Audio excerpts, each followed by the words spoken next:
Bonjour à tous, bonne fête de la science 2020. Je suis Sébastien Carassou et je suis astrophysicien et je suis dans les locaux de la Cité des sciences et de l'industrie pour une émission un peu particulière, le SAV du cosmos. Le principe est très simple, vous me posez toutes vos questions sur l'univers, son évolution, ses objets, que ce soit les planètes, les étoiles, les galaxies, l'évolution du cosmos dans son ensemble, et j'essaie d'y répondre avec vous pendant une trentaine de minutes, de la manière la plus honnête que je puisse. Alors vous êtes déjà à 7 par ici, bienvenue. Alors je vais enlever mon retour vidéo parce que c'est très perturbant, voilà. Bonjour Mille, rebonjour et bonjour JB. Eh bien, alors pour commencer cette petite émission, je vous avais demandé lundi dernier, sur mon Twitter, @flashcordon, si vous aviez des questions à me poser sur l'univers via le hashtag SAV du cosmos. Et j'ai fait quelque chose que j'ai jamais fait avant, c'est-à-dire que j'ai imprimé vos tweets et je les ai mis dans une petite boîte, voilà, qui est là, la boîte à tweets, avec toutes vos questions. Et donc on va les piocher une par une au cours de cette demi-heure, hein, si vous n'avez pas de questions sur le chat. Bonjour J. Christian, Jean-Christian, je pense que c'est ça votre nom. Et donc voilà, donc on va commencer pour s'échauffer un petit peu par une petite question qui nous vient de Twitter. Et la voici, attention. Une question de Volatile qui nous demande: est-il possible que les recherches de la matière noire et l'énergie noire soient une fausse route complète juste parce qu'on ne sait pas du tout ou que nos modèles théoriques sont trop incomplets? Après tout, ça fait à peine 200 ans que les études sérieuses ont commencé. Eh bien, c'est parfaitement possible qu'on soit complètement à l'ouest sur ces questions de matière noire et d'énergie noire. Alors, juste pour remettre un petit peu de contexte quand même, la matière noire, c'est une matière invisible qui n'interagit pas avec la lumière, mais qu'on hypothétise qui existerait dans le cosmos, un petit peu partout dans le cosmos, un peu même plus que partout, parce qu'elle représenterait 5 fois plus de matière que tout ce qu'on peut observer avec nos télescopes, que ce soit des étoiles, des planètes, des galaxies, etc. Tout ce qu'on observe dans le ciel, qui émet de la lumière, eh ben c'est pas ça la matière noire. La matière noire, c'est une masse invisible. On appelle noire parce qu'on ne sait pas ce que c'est, mais c'est pas parce qu'elle est noire. Hein, on pourrait l'appeler matière transparente ou matière invisible, ce serait peut-être plus approprié. Mais en tout cas, il y en a 5 fois plus dans l'univers que de matière visible. Et elle se manifeste essentiellement dans les grandes structures de l'univers. Alors qu'est-ce que j'appelle les grandes structures? Ce sont essentiellement les galaxies, donc ces nuages de centaines de milliards d'étoiles qui peuplent notre univers, et les amas de galaxies. Donc les galaxies forment des espèces de cités célestes. Et donc voilà, donc on a les galaxies, les amas de galaxies et les plus grandes structures de l'univers qu'on appelle la toile cosmique. C'est cette espèce de toile d'araignée sur lesquelles se tissent des galaxies. Mais c'est une toile d'araignée essentiellement invisible parce qu'elle est quasi intégralement constituée de matière noire. Alors ça, c'est la matière noire. On ne sait pas du tout ce que c'est, on l'a découvert il y a à peu près une centaine d'années. Par un chercheur suisse qui s'appelle Fritz Zwicky, qui l'a hypothétisé pour la première fois en regardant un amas de galaxies lointain, l'amas de Coma. On ne l'a pas pris au sérieux pendant un moment, il a fallu attendre les années 70 pour qu'une astronome américaine, Vera Rubin, calcule dans les galaxies les vitesses de rotation des étoiles, les vitesses d'orbite des étoiles autour du centre de galaxies. Donc elle regardait la galaxie d'Andromède, mais ça marche aussi pour toutes les galaxies en spirale. Et elle s'est rendue compte que pour expliquer le mouvement de ces étoiles dans les galaxies et pour expliquer le mouvement des galaxies dans les amas de galaxies, on ne pouvait pas faire sans ajouter une masse invisible qui n'interagissait pas avec la lumière et donc avec nos télescopes. Et donc c'est ça qui a donné l'hypothèse de la matière noire. Aujourd'hui, on a plein de preuves différentes de la matière noire. Quand on regarde des galaxies lointaines, par exemple, on peut voir que la masse de la matière noire courbe l'espace et le temps autour d'elle. Et donc, quand on regarde une grosse masse, par exemple un gros amas de galaxies, et qu'il y a une galaxie derrière, eh bien, la lumière de cette galaxie derrière va passer dans l'espace-temps déformé de cet amas de galaxies. Et donc, on va voir des images déformées, un peu comme si on regardait à travers le cul d'un cul de bouteille, quoi. on voit des images de galaxies déformées. Et donc ça, c'est une des preuves observationnelles de la matière noire. On ne la voit pas directement, mais on voit que cette matière noire déforme l'espace autour d'elle. Et donc ça, c'est une des preuves. Alors après, on en a d'autres, hein, quand on regarde des amas de galaxies avec une distribution de gaz. Et voilà, donc bon, voilà, okay. On a plein de preuves observationnelles de la matière noire. Donc on ne sait pas ce que c'est. Il y a eu plusieurs hypothèses, hein, que ce soit des particules subatomiques inconnues qu'on cherche aujourd'hui dans le LHC, que ce soit des objets trop sombres, par exemple des petits trous noirs ou des petites naines brunes qui sont des étoiles ratées. Donc ces hypothèses-là, pour l'instant, elles marchent pas très bien. Il se pourrait aussi qu'on a mal compris la gravité à grande échelle. Ça, c'est parfaitement possible. Et donc voilà, ça c'est pour la matière noire. On pense que d'ici une vingtaine d'années, on aura compris ce que c'est. En tout cas, il y a plein de recherches, des milliers de chercheurs qui ont des approches très différentes pour pouvoir comprendre ce que c'est. Et ça, c'est pour la matière noire. Maintenant, il existe un autre mystère en astrophysique qui s'appelle l'énergie noire. Et l'énergie noire, on est sur un autre level, un autre niveau de mystère. L'histoire de l'énergie noire, elle commence en 1998, quand une équipe de chercheurs internationaux découvre dans des étoiles lointaines, dans d'autres galaxies, donc ils regardent des explosions d'étoiles lointaines dans d'autres galaxies, qu'on appelle des supernovae de type 1A. Et c'est des étoiles qui explosent toujours de la même manière. Donc c'est comme ça qu'on sait qu'on peut inférer leur distance, comme ça. Parce que c'est comme une chandelle. Quand vous avez la luminosité d'une chandelle standard et que vous la mettez, je sais pas, à une distance donnée, eh bien, selon l'éclat que vous allez voir de cette chandelle, comme vous connaissez l'énergie de la chandelle, vous pouvez voir à quelle distance est votre chandelle. Et ben c'est la même chose pour ces étoiles lointaines, ces supernovae de type 1A, et on les a observées en 1998.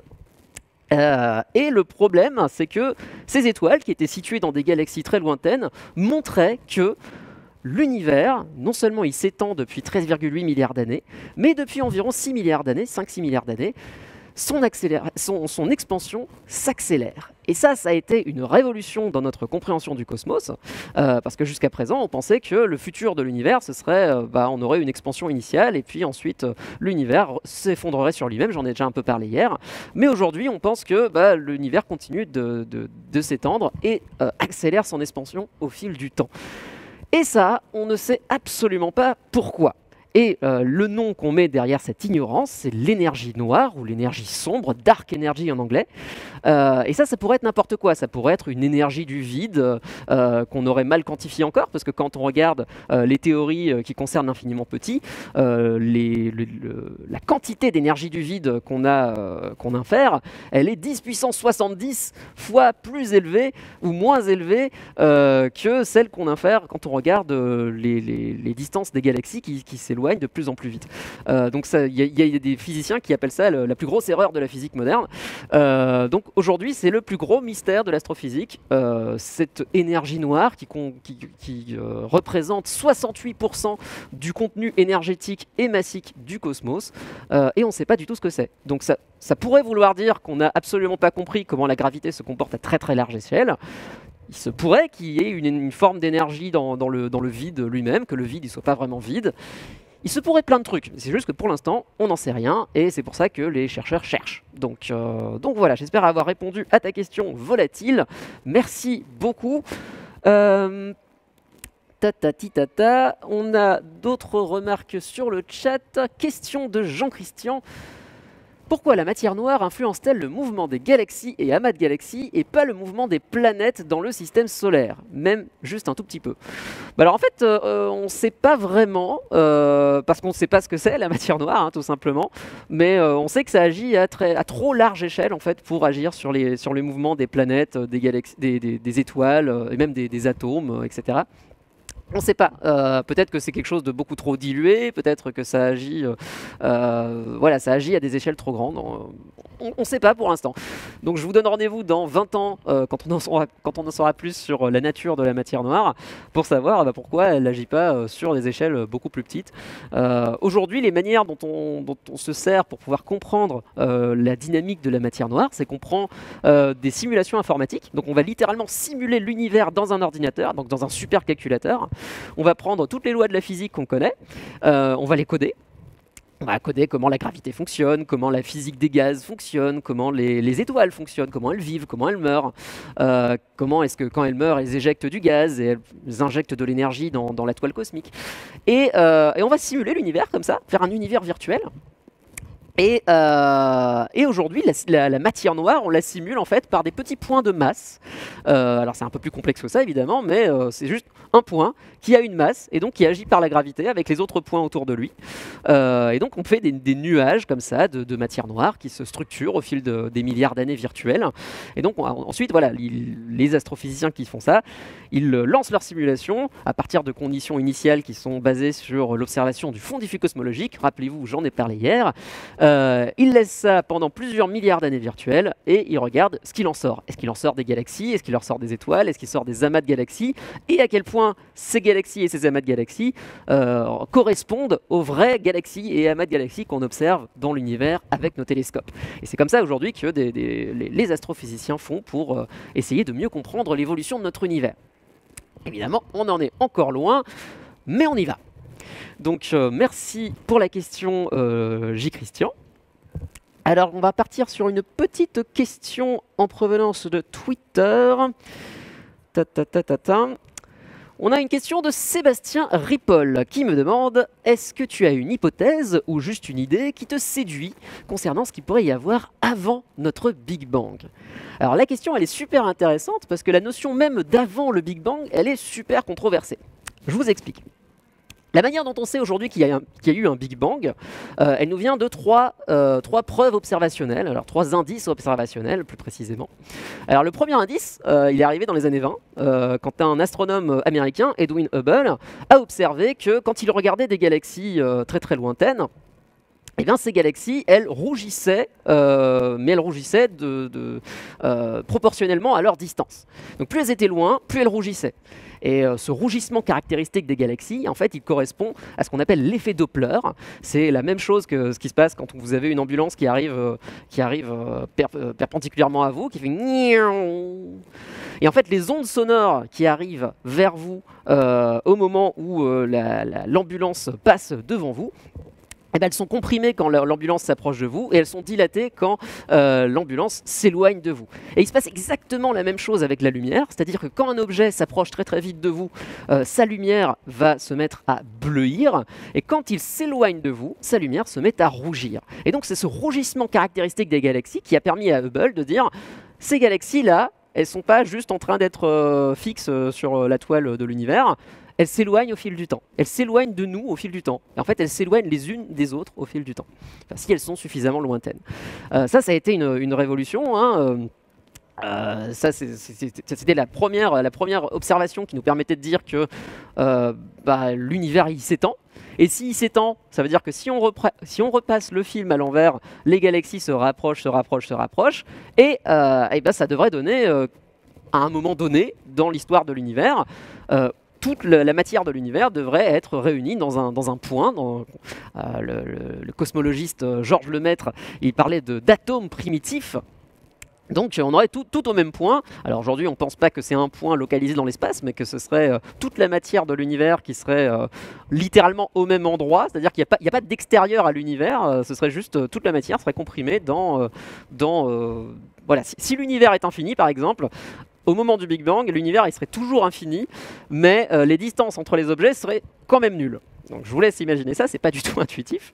Et donc ça c'était la première preuve observationnelle qui a mené à l'idée de Big Bang. La deuxième preuve observationnelle qui a mené à l'idée du Big Bang, c'était la découverte dans les années 60 d'un rayonnement dans lequel baigne tout l'univers, qu'on appelle le rayonnement de fond diffus cosmologique, et qui témoigne d'un temps où l'univers était beaucoup plus chaud et beaucoup plus dense que maintenant.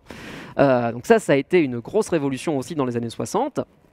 On a pu mettre ça en corroboration avec les modèles théoriques que la relativité générale mettait en place depuis les années 20. Et donc ça a été les deux piliers de la cosmologie moderne. Alors, il y a eu un troisième pilier qui est aussi dû à l'abondance des atomes dans l'univers, notamment les atomes d'hydrogène et d'hélium, qui sont les atomes les plus simples de l'univers. Et donc les théories qu'on appelle le modèle du du Big Bang, aujourd'hui, se repose essentiellement sur ces abondances des atomes très simples dans l'univers, sur la fuite des galaxies et sur le fond diffus cosmologique. Et tout ça, quand on met ça dans une grosse marmite théorique, on arrive à ce qu'on appelle le modèle du Big Bang. Et le modèle du Big Bang, paradoxalement, ne nous parle pas de l'instant zéro, qu'on appelle communément le Big Bang. Le modèle du Big Bang, il arrive très très bien à décrire tout ce qui se passe entre 10 puissance moins 43 secondes après le Big Bang, et aujourd'hui, et voire même beaucoup plus longtemps dans le futur. Par contre, il nous dit absolument rien sur qu'est-ce qui s'est passé entre l'instant 0 et 10 puissance moins 43 secondes. Et il y a une très bonne raison à ça, c'est que le modèle du Big Bang repose essentiellement sur le cadre théorique de la relativité générale d'Albert Einstein. Et ce cadre théorique ne fonctionne pas quand on l'applique à des objets qui sont très très petits, à des atomes, à des molécules, à des particules élémentaires. On ne sait pas modéliser l'espace et le temps de la même manière dans le monde de l'infiniment petit et dans le monde de l'infiniment grand. Et ça pose problème aujourd'hui aux théoriciens qui s'occupent de ces questions-là. Et c'est pour ça qu'on n'arrive pas à savoir qu'est-ce qui se passe avant 10 puissance moins 43 secondes après le Big Bang, c'est-à-dire avant le mur de Planck. C'est comme ça qu'on l'appelle, cette limite théorique qui nous empêche d'aller voir plus loin, qui nous empêche même de remonter jusqu'au Big Bang. Alors évidemment, il y a des hypothèses sur qu'est-ce qui s'est passé entre-temps. Le problème, c'est que ces hypothèses ne sont pas encore basées sur ni un cadre théorique solide, ni des observations solides, parce qu'on ne peut pas avoir un télescope qui va au-delà de 380 000 ans après le Big Bang, c'est pas possible. On ne peut pas remonter plus loin temporellement aujourd'hui avec les techniques actuelles. Mais il y a des hypothèses, il y a des gens qui disent que notre univers est issu d'un autre univers qui s'est effondré sur lui-même, et donc il s'est effondré sur lui-même, et puis donc, maintenant il repart comme ça c'est Roger Penrose qui dit ça. Il y en a qui disent que parler de avant le Big Bang, ça n'a aucun sens, parce que le Big Bang, ce serait le moment où l'espace et le temps se créent. Donc le fait de parler d'avant Big Bang, ce serait aussi absurde que de parler du nord du pôle Nord. C'est pas possible. La question elle-même n'aurait pas de sens. Donc aujourd'hui, on n'en sait rien. Mais il y a des gens qui travaillent sur un domaine émergent qui s'appelle la cosmologie quantique. Et la cosmologie quantique a pour but, aujourd'hui qui est assez spéculatif comme domaine, on est c'est des spéculations théoriques assez avancées. Et donc c'est des gens qui essayent de lier mécanique quantique, donc physique de l'infiniment petit, avec la relativité générale, la physique de l'infiniment grand, pour essayer de comprendre qu'est-ce qui s'était passé avant le mur de Planck. Donc l'affaire est à suivre, et je vous remercie de votre question volatile. Question du chat. On a Jean Rosé, bonjour Jean Rosé, qui nous demande à quoi ressemblera l'astronomie de demain. J'avais entendu parler d'un projet d'interféromètre en orbite pour détecter les ondes gravitationnelles. Est-ce qu'on se dirige vers ce genre d'observation? Exactement. Alors oui, c'est un projet qui s'appelle ELISA. Donc European LISA, alors LISA je ne sais plus ce que ça veut dire, mais ça veut dire interféromètre astronomique, blablabla, je ne sais plus, voilà. Et donc l'idée c'est justement d'avoir des satellites dans l'espace, qui sont reliés entre eux par des lasers. Et en fait, la distance entre les différents lasers va permettre de détecter ce qu'on appelle des ondes gravitationnelles, qui sont des ondes, des vaguelettes d'espace-temps qui sont émises lorsque des événements très violents se produisent dans l'univers, notamment quand vous avez des cadavres stellaires comme des étoiles à neutrons ou des trous noirs qui spiralent inévitablement l'un vers l'autre et qui finissent par fusionner. Eh bien, quand elles se rapprochent, juste avant leur fusion, ils vont émettre ce qu'on appelle des ondes gravitationnelles. Ils vont faire vibrer l'espace-temps autour d'eux. Et ces ondes gravitationnelles, on peut les détecter aujourd'hui, même s'ils ont lieu à l'autre bout de l'univers, tellement ces événements sont puissants. Et aujourd'hui, à l'heure actuelle, on a des observatoires terrestres, notamment LIGO et Virgo, qui se trouvent respectivement en Italie et aux États-Unis et en Italie. Et donc c'est des espèces de grands faisceaux laser de plusieurs kilomètres de long qui sont envoyés dans des directions perpendiculaires. Et donc on va se servir, en fait, ils sont envoyés dans des grands tunnels, et on va se servir de la distance entre le temps d'arrivée des différents lasers, parce qu'on leur envoie faire plusieurs allers-retours, et on se sert du temps d'arrivée de ces rayons laser pour savoir si on a détecté ou pas une onde gravitationnelle. Et depuis 2015, on détecte des événements très violents comme des collisions d'étoiles à neutrons ou des collisions de trous noirs. Et c'est vraiment la révolution de l'astronomie contemporaine. Et ça paves the way, comme ils disent les Américains, à ce qu'on appelle l'astronomie multimessager, qui est vraiment l'astronomie du futur. L'idée, c'est d'étudier à la fois l'univers par la lumière qu'elle nous émet, donc par voilà, tout ce qui dit télescope, les télescopes les normaux, dans toutes les longueurs d'onde qu'on peut imaginer, mais aussi en utilisant les ondes gravitationnelles que ces mêmes événements émettent. Et ça, on arrive à le faire depuis 2017, depuis qu'on a détecté une collision d'étoiles à neutrons le 17 août 2017 ou 2018, je ne sais plus, non 2017. Et donc ça a vraiment révolutionné le truc parce qu'on a non seulement découvert les ondes gravitationnelles qui étaient à l'origine de cet événement. Cet événement, c'était une collision d'étoiles à neutrons, mais on a pointé directement nos télescopes au bon endroit du ciel pour détecter, dans une autre galaxie, un petit point de lumière qui a mis plusieurs jours à s'éteindre. Et ce petit point de lumière, c'était une collision d'étoiles à neutrons dans une autre galaxie. Et c'était la première fois qu'on avait accès à ce genre d'informations concomitantes. Et c'était un moment incroyable pour l'astronomie. Et donc l'astronomie multimessager, ouais, c'est l'astronomie du futur. Et on espère avoir des interféromètres beaucoup plus grands et libérer des contraintes terrestres, parce qu'aujourd'hui sur Terre, LIGO et Virgo font face à pas mal d'interférences, notamment si vous avez un pauvre lapin qui saute sur les champs du détecteur, ça peut modifier les mesures. On a des instruments qui sont suffisamment sensibles pour détecter des lapins et des tracteurs, alors que c'est des trucs qui sont souterrains. Voilà. Donc c'est des recherches passionnantes et vous en entendrez probablement parler dans les décennies à venir, ça c'est une certitude. Donc merci pour cette question Jean Rosé, et il y a Mille qui nous dit que LISA, ça veut dire Laser Interferometer Space Antenna. Et merci beaucoup pour cette précision. Donc je vais prendre une question de Twitter. Alors, une question de Twitter qui nous vient de Alicia Kaline. Bonjour Alicia. Pourquoi il y a encore des scientifiques qui débattent sur le fait qu'on soit seul dans l'univers alors que c'est statistiquement totalement impossible? Sont-ils juste mauvais en maths, ou une impossibilité statistique n'est pas une preuve satisfaisante? Alors, je ne pense pas que les gens qui bossent sur ces questions sont mauvais en maths, très peu le sont, je pense. Mais il faut bien comprendre un truc.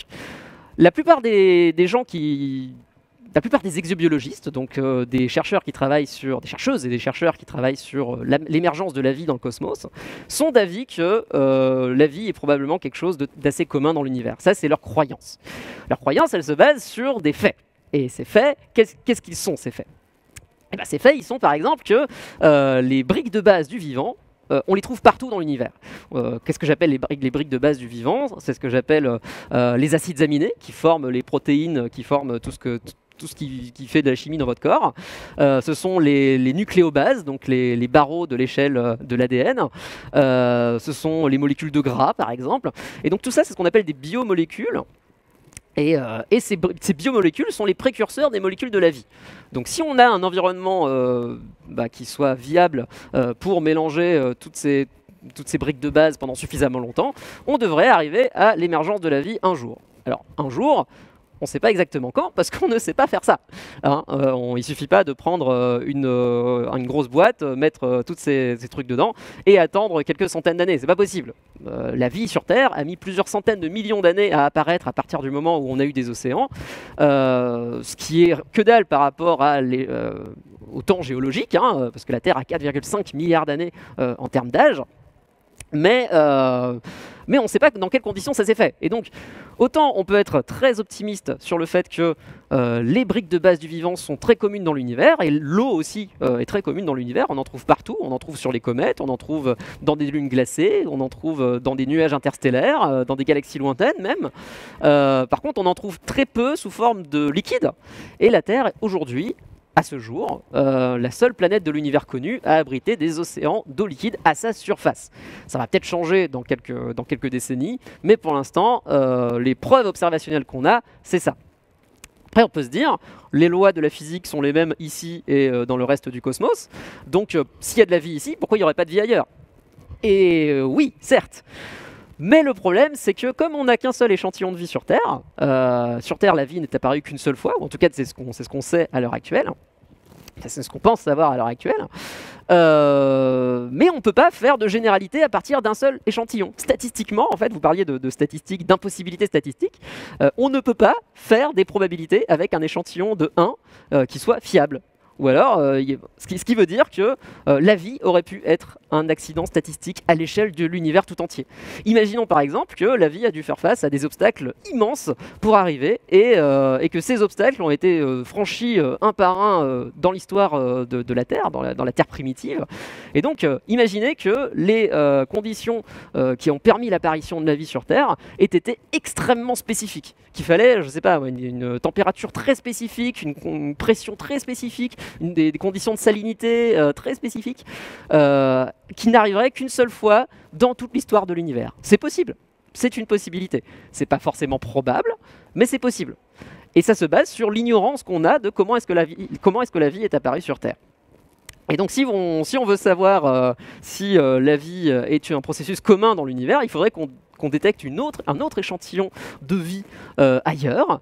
Et la découverte même de cet échantillon de vie ailleurs nous permettrait d'éluder complètement la possibilité que la vie soit une impossibilité statistique à l'échelle de l'univers.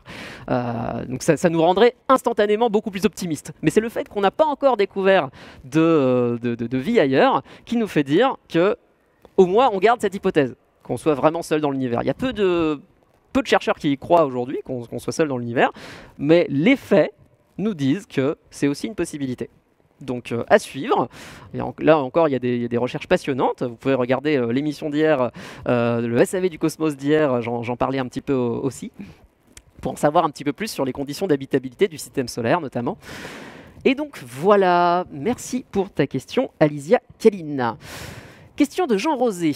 Quelle future mission attends-tu avec le plus d'impatience en lien avec les travaux que tu mènes ? Bonne question. Alors je mène plus de travaux aujourd'hui, j'ai arrêté la recherche, donc je me consacre essentiellement à la vulgarisation aujourd'hui. Par contre, ma spécialité à moi, c'était l'évolution des galaxies, donc comment est-ce que les galaxies évoluent au fil de l'histoire de l'univers.